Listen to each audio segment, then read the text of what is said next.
महोदय, आपने जिस उत्साह के साथ मेरा स्वागत किया है उसके लिए मैं आपको धन्यवाद देना चाहता हूँ। आपने ठीक ही कहा है कि मेरा यहाँ आना पहली बार नहीं है। मुझे जहाँ तक स्मरण है यह 5वां समय है जब मैं आपके इस सुंदर प्रदेश में आया हूँ।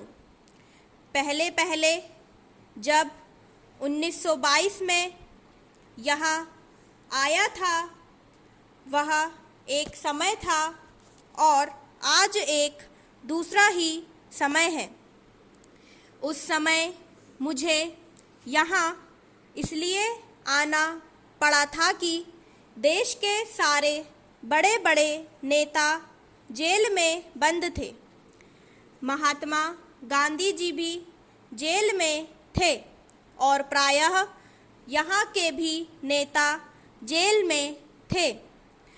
दुर्भाग्यवश या सौभाग्यवश किसी प्रकार मैं बाहर रह गया और जब मुझे यह सौभाग्य मिला कि इस प्रदेश में विशेषकर सरकार की ओर से बड़ी सख्ती हो रही है तो मैंने सोचा कि यहाँ आना आवश्यक है।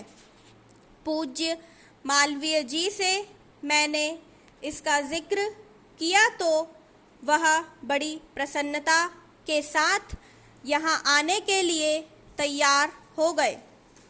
यद्यपि उनकी अवस्था उस समय अधिक थी। मैं तो उस समय नवयुवक था। हम दोनों यहाँ आए।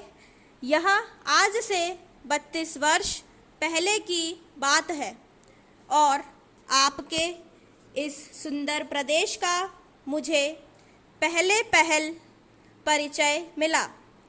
कल जब मैं वहाँ आ रहा था तो मार्ग में मुझे वह जगह दिखाई गई जहाँ मैं बहुत कठिनता से रात भर बैलगाड़ी पर चलकर किसी प्रकार पहुँचा था। अब तो यहाँ पर कुछ अच्छी सड़कें भी बन गई हैं और कल मैं यहाँ कई मील दूर से मोटर गाड़ी पर चलकर पहुँचा।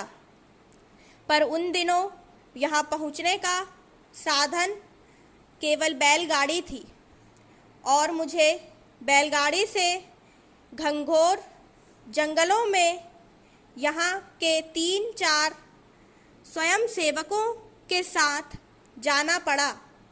जब मैं उन दिनों की तुलना आज से करता हूँ तो मालूम होता है कि इन कुछ वर्षों में कितना अंतर पड़ गया है। पैरा चेंज, जो काम महात्मा गांधी जी ने स्वराज्य का देश को स्वतंत्र करने के आरंभ किया था, वह काम देश के सौभाग्य, महात्मा गांधी की तपस्या और कुछ लोगों के परिश्रम तथा त्याग से सफल हुआ। 5-6 वर्ष बीत चुके हैं और हम स्वतंत्र होकर पूरे दायित्व के साथ अपने देश का शासन चला रहे हैं। आज भारतवर्ष में ऐसा कोई स्थान नहीं है जहाँ के लोग अपना शासन स्वयं चला रहे हों। स्टॉप।